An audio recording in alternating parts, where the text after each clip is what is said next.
Polémico, escuche. Un violador. Se le prueban 8 violaciones. Es condenado, enseguida le vamos a decir a cuánto. Y después, en una segunda instancia, la Cámara dice que es inhumano, que la pena que recibió, entre los fundamentos que da para bajarle la pena, que la pena es inhumana. Mauro Zeta, ¿qué pasó?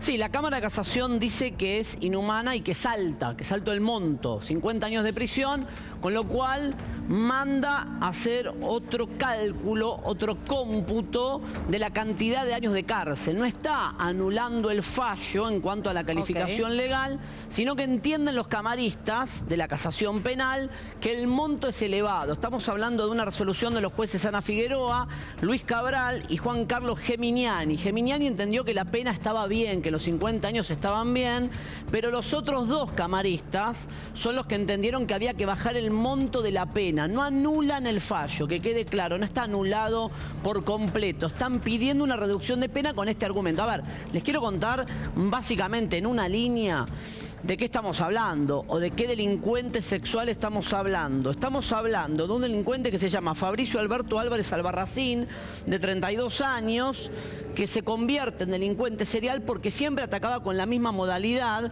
mismo modo delictivo, se movía en una moto tipo delivery, interceptaba a las mujeres cuando estaban por entrar a sus casas por la noche y las sometía a toda clase de abusos. Le probaron, si no me falla el cálculo, durante el debate que hizo el Tribunal Oral 16 en 2011, le probaron el ataque a 8 mujeres. Insisto, la pregunta es legal el fallo? Tengo entendido que sí, que la casación puede merituar el monto de una pena. ¿Es justo? Es la otra pregunta. Como siempre legal es seguro. Como legal siempre es seguro. discutimos. Una Cámara no va a tomar una decisión si no es legal. El tema es... Si es justo. ¿Y cómo impacta, digamos? Acá hubo 8 personas que fueron víctimas de este personaje. 8 personas y sus familias, que indirectamente son muchos más. Hay que ver cómo se calcula la pena. Siempre decimos lo mismo. A la hora de un tribunal fijar una pena, lo hace entre los tópicos de mínimo y máximo. ¿Sí? En este caso le aplicaron 50 años de prisión. No es la primera vez que un delincuente sexual recibe una condena de semejante cantidad de años. Ha habido antecedentes con 40 años de prisión, 38, 37 y medio. Ha habido antecedentes con penas altísimas. Pero en este caso la casación está diciendo, en un fallo dividido en cuanto al monto, que la pena es exagerada, inhumana y cruel. Y por eso se genera la polémica, porque las víctimas se fueron del juicio sabiendo que había una condena a 50 años de prisión.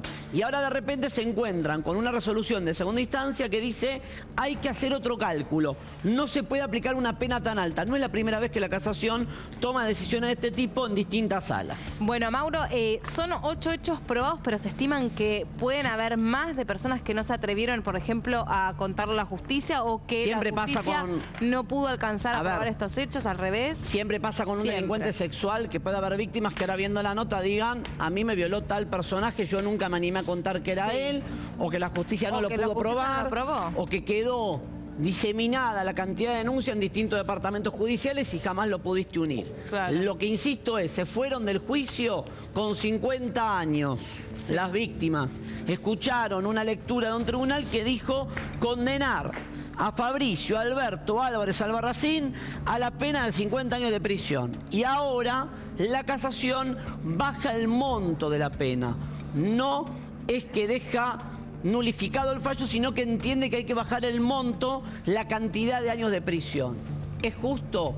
La pregunta. ¿Es legal? Desde ya que les voy a aclarar que toda resolución el tribunal va a encontrar un vicio de legalidad, o un viso, perdón, de legalidad para decir es legal. Lo que se discute es si es justo. A ver, técnicamente tiene un fundamento. El tema es que emocionalmente esto tiene un impacto y esto tiene que ser analizado. Y lo que hay que saber es por qué llegaron a la suma de 50.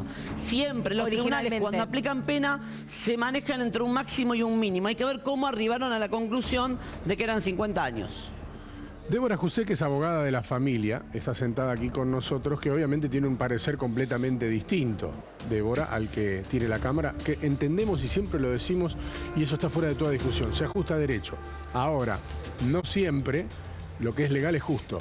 No sé si correspondían 50 años, eso será una discusión de abogados, pero seguramente que se reduzca la pena cayó mal para las víctimas. En realidad era legal la pena que le habían impuesto de 50 años. Esta consideramos que no lo es.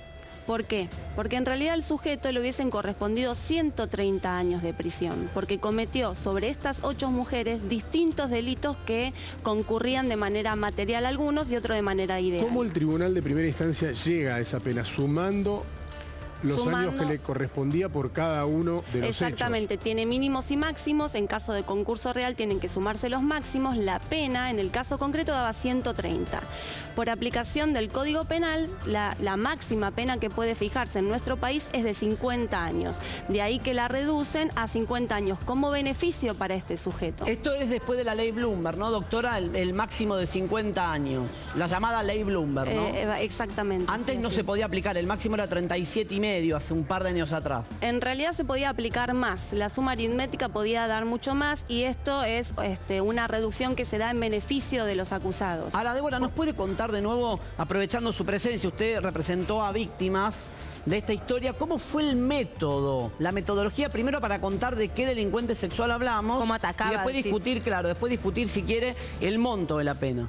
Bien, este sujeto interceptaba a las víctimas al momento de ingresar a su domicilio, generalmente. Sí. Las esperaba en horario nocturno, después de las 8 de la noche, agazapado, escondido en algún lugar. Cuando las mismas estaban tratando de ingresar a su departamento o a sus casas, las tomaba por la fuerza. Las víctimas pensaban que iban a perpetrar contra ellas un robo y en realidad, con esa intención de robo, él accedía a los departamentos de estas chicas y luego cometía abusos sexuales. Es más, a una de las víctimas la subió por la fuerza en su motovehículo y las trasladó a distintos lugares de capital y provincia de Buenos Aires, en lugares altamente transitados, y las vejó en distintos lugares de la ciudad de Buenos Aires. El tipo de víctima, hablamos de chicas muy chicas, adolescentes, mediana edad, ¿cómo la seleccionaba? ¿Con la excusa de llevar un delivery? ¿Eran chicas que realmente llamaban para pedir un servicio de delivery o era al azar él utilizando la moto de su trabajo? No, en realidad las chicas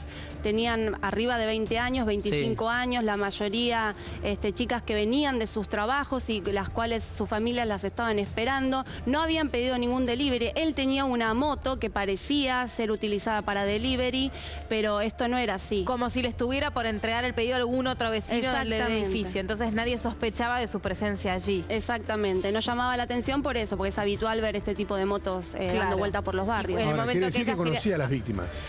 O por lo menos hacía un estudio previo. Sí, a mí me da la impresión de que este sujeto hacía un estudio de las víctimas. Es más, a una de ellas, en la primera ocasión cuando la intercepta de manera violenta, la víctima logra escaparse.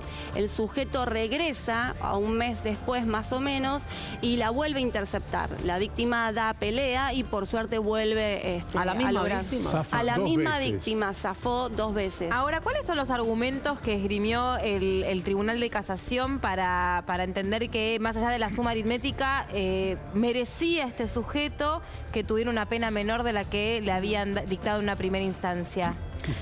En realidad, los jueces de la casación entienden que la pena es razonable, es ajustada a derecho, es la que le corresponde al condenado por los hechos aberrantes que había cometido, pero por aplicación de los pactos internacionales de derechos humanos a los cuales adhirió nuestro país, consideran que una pena tan extensa en el tiempo equivale a una condena perpetua y que este sujeto probablemente pueda fallecer en prisión. Teniendo en cuenta eso, hacen una semejanza diciendo que una pena tan extensa es igual a un trato cruel e inhumano. ¿Qué edad tiene hoy el condenado, perdón?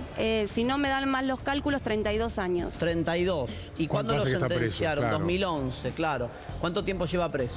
En realidad, este sujeto ya había cometido otros hechos. Sí. Tenía 2 causas anteriores, se unificó la pena, se le habían dado 4 años de Por los prisión. mismos motivos las causas anteriores. La mayoría son robo y varios de ellos también son con abusos sexuales de distintas características. Por acumulación de las penas y también en su propio beneficio, ya con anterioridad se había reducido a 4 años y estaba gozando de la libertad condicional cuando comete estos nuevos hechos. Ah, bueno. horrible. Por eso estas Y es características... tan habitual y es tan tristemente habitual esto, justamente, que cuando gozan de ciertos beneficios o libertades o salidas provisorias, vuelven a violar, porque es uno de los delincuentes más reincidentes que hay.